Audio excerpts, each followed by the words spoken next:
एक दिन लाला गोपियों का चीर चुराए।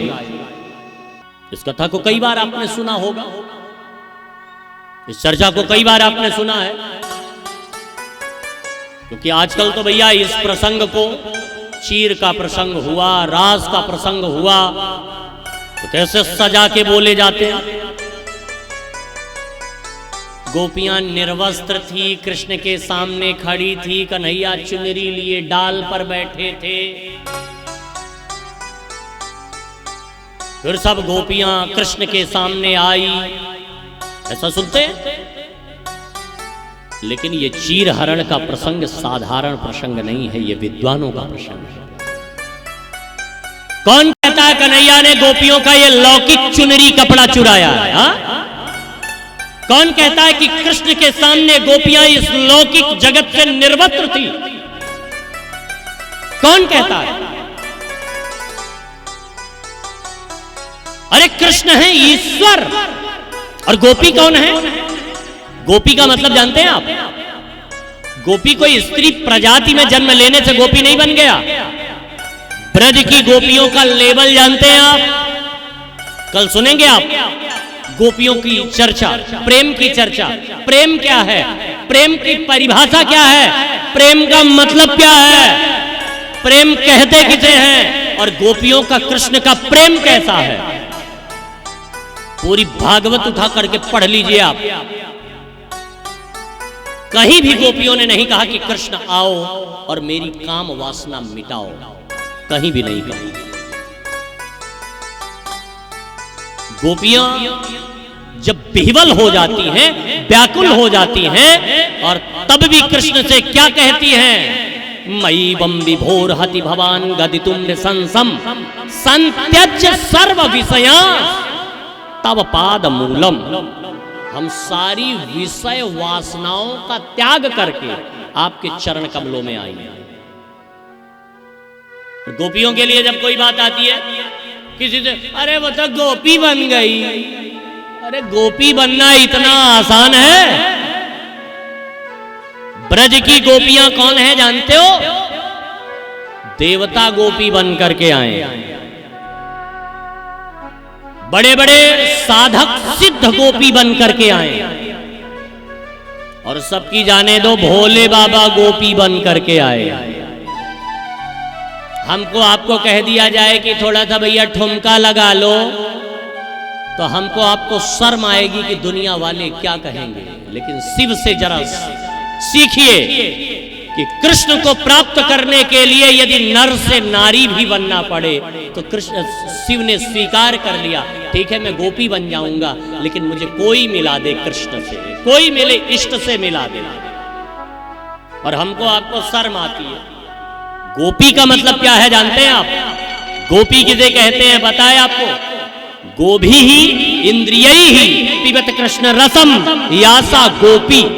जो प्रत्येक इंद्रियों से कृष्ण के रस को पीती हैं वो है गोपी। गो माने इंद्री और पी माने पीने वाला। जो प्रत्येक इंद्रियों से कृष्ण के रस को पीती हैं वो है गोपी। और कृष्ण है ईश्वर। कृष्ण रूपी ईश्वर ने जीव रूपी गोपियों का ये कोई लौकिक चुनरी कपड़ा नहीं चुराया। माफ करना, कहते होंगे लोग, मैं कुछ नहीं उनकी बात पर टिप्पणी करता, लेकिन मैं आपको बता रहा हूं, मैंने जहां तक संतों की सीख प्रसादी पाई है, मैं आपको अवगत कराना चाहता हूं। कन्हैया ने कोई लौकिक जगत की चुनरी कपड़ा नहीं चुराया ना। कृष्ण ने अविद्या रूपी वस्त्र हरण किया है, वासना रूपी वस्त्र चुराया है। क्योंकि जीव जब वासना से ऊपर उठता है तो उपासना में प्रवेश करता है। कृष्ण है ईश्वर, गोपी है जीव, यमुना है भक्ति। कृष्ण की यमुना रूपी भक्ति में स्नान करने के लिए वासना के वस्त्र को यमुना के घाट पर रखना पड़ेगा, निर्वस्त्र होना पड़ेगा प्यारे। और वस्त्र है वासना। यदि आपके मन में वासना है तो कृष्ण की भक्ति में आप प्रवेश नहीं कर सकते हैं। क्यों? क्योंकि वासना के वस्त्र को यमुना के भक्ति के घाट पर रखना पड़ेगा। क्योंकि जहां काम तहां राम नहीं, और जहां राम नहीं काम। वासना के वस्त्र को यमुना के घाट पर रखा गोपियों ने, और वासना को चुरा लिया कृष्ण ने। आप फिर टिप्पणी कर सकते हैं, पढ़े लिखे सब यहां तो अच्छे अच्छे विशिष्ट विज्ञ श्रोता बैठे, एक से एक प्रबुद्ध प्रकांड पंडित आचार्य भागवताचार्य बैठे हैं। आप प्रश्न कर सकते हैं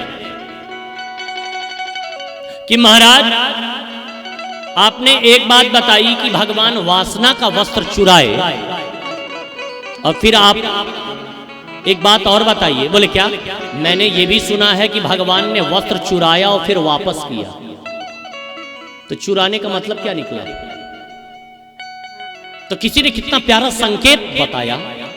भैया यूं समझिए, जैसे धान से चावल निकाल लिया जाए और भूसी अलग कर दी जाए, और फिर उसी भूसी में वही चावल लगा के खेत में बो दो तो उगेगा? उगता है? नहीं उगेगा। ऐसे ही जीव से जब एक बार अविद्या निकल जाती है, वासना निकल जाती है, तब तो कृष्ण से डायरेक्ट मुलाकात होती है, बात होती है, और इतना ही नहीं साहब, महारास होती है। तभी तो रास के प्रसंग के पहले चीरहरण का प्रसंग है। तब तक रास महारास नहीं होती जब तक जीव और परमात्मा के बीच में वासना रहती, तब तक रास नहीं हुई ना। जब अविद्या रूपी वासना रूपी वस्त्र को भगवान ने चुराया, तब रास हुई, तब महारास का उपक्रम बना।